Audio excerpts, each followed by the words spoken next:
walk away so you won't see, cause the pain is in my eyes.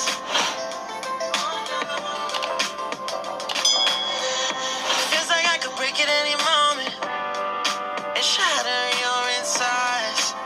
If you feel my mind, call me all night long. Try to give you hints and a heart.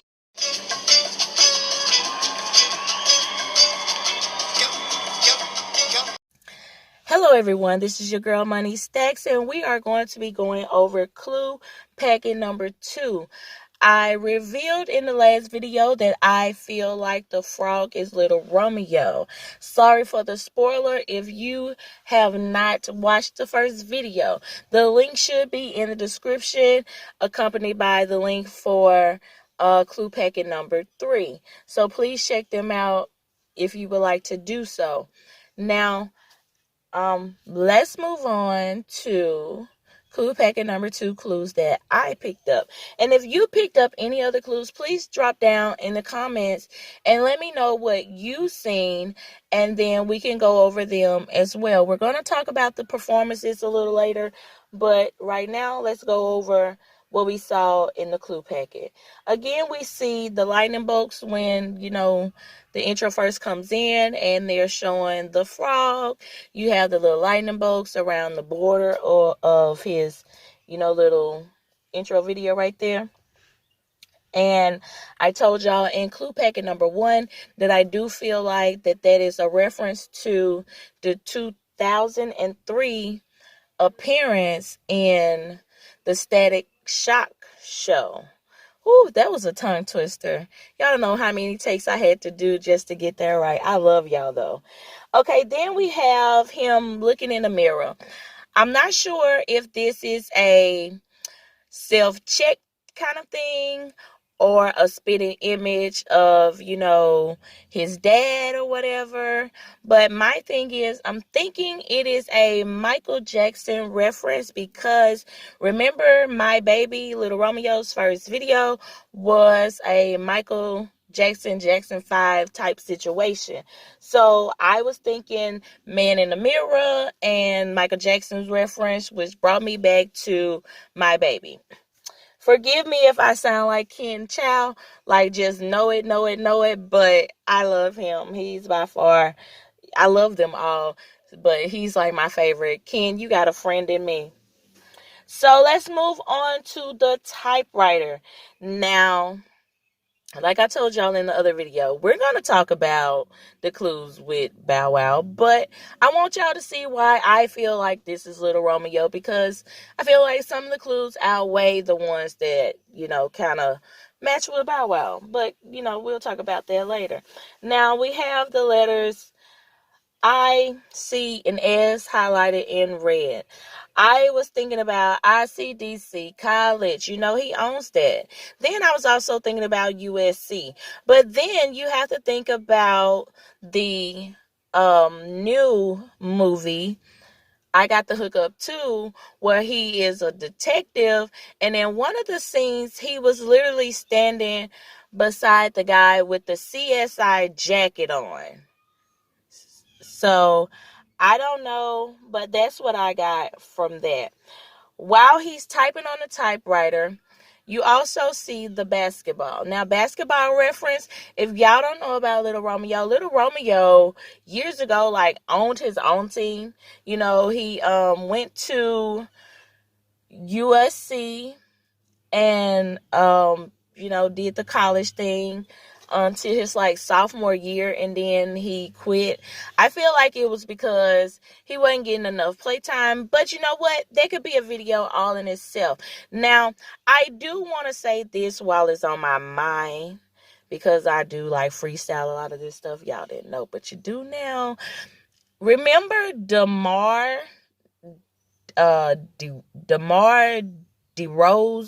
DeRozan, or something, but he played on the Raptors. Now, remember him? Okay, well, let's talk about it. Let's just go. We ain't got to save it for another video. Let's just go and talk about it now. Remember with him, he was a classmate of Little Romeo's, and they were really good friends. I'm not wait, I don't think, no, they didn't go to the same school. They was just in the same like grade or whatever, and they played against each other a lot, but they were still really good friends, whatever the case may be. I'm thinking that Master P was his agent, DeMar's agent back then, because a lot of people don't know that Master P also tried out twice for the NBA, and he was a like a agent for athletes or whatever. So just a little No Limit Soldier Master P fact. But anywho, I'm thinking that Master P was also DeMar's agent. And so in order for USC to take DeMar, they made a deal that Lil Romeo gets basically a free ride and gets to play on the basketball team. Well, I'm thinking that that's why it all kind of backfired at the end. But anywho, that's why I think the basketball is in play, because he also, like I said, back in the day, owned, his own little basketball team, and they, traveled around and played random games. So basketball has been a real big part of Little Romeo's life, as well as he called himself the Prince of the Court, not the Prince of Hip Hop. It's a difference. See, that's what I'm saying. It's a lot of clues, but to me, this is the Prince of the Court reference. Now, also, there are like 3 or 4 references to the Prince, like throughout all the clue packets. But in this clue packet, he like referenced the Prince at least twice. He might have said it 3 times in this one. So when he was saying about he rather not have the crown, he'll rather the golden mask, you have to think about, let's go back to I Need Dubs. Also, in that song, Master P was also calling himself the King. One of Lil Romeo's uncommon nicknames is Prince P. So I feel like the Prince reference comes from Master P, says he's the king a lot, and they call Little Romeo the Prince. Little Romeo feels like he's the Prince of the Court. So that's why I feel like the Prince references are being in a lot of play. And on a lot of the interviews when Little Romeo was answering questions, he also referred to Fresh Prince of Bel-Air a lot too. All right. Almost croaked was something else that he said in this packet. Now, remember, Little Romeo got into a car crash, and when TMZ called him, TMZ had called him like basically when he was getting released from the hospital. He still had the wristband on.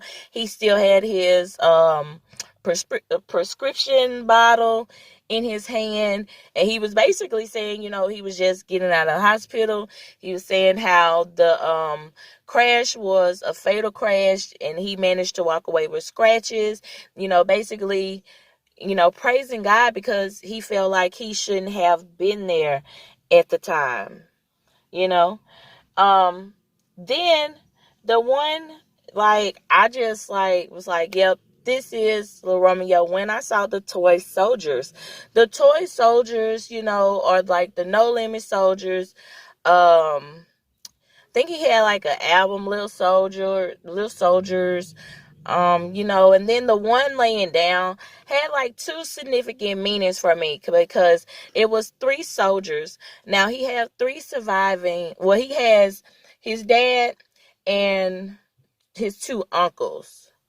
Now, in my thing, it could have represented just his uncles, and that would have been 3 for Kevin, Corey, and Tyshawn, Vashon, whatever Silk the Shocker name is.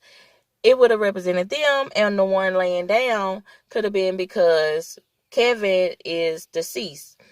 Or it could have been for the surviving brothers, which would have been his dad, C Murder, Silk the Shocker, which C Murder is in jail. And Louisiana terminology is when somebody's going to jail for a long time, they do refer to it as being laid down, or I'm going to lay down, or he laying down, or something like that.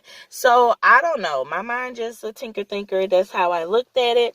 Maybe too deep for you, but hey, that's what I'm saying. That's all I'm just saying. But anywho, I want to see what y'all say down in the comments. Did y'all see anything that I didn't see?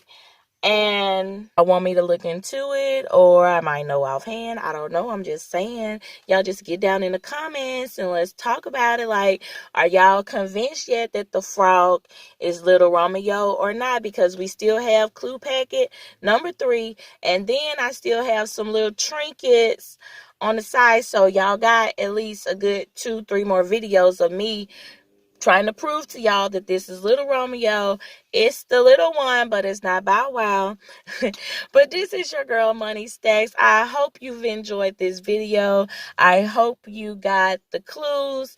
And I hope to see you down in the comments as well as in the next video. So, signing out. Smooches. Peace.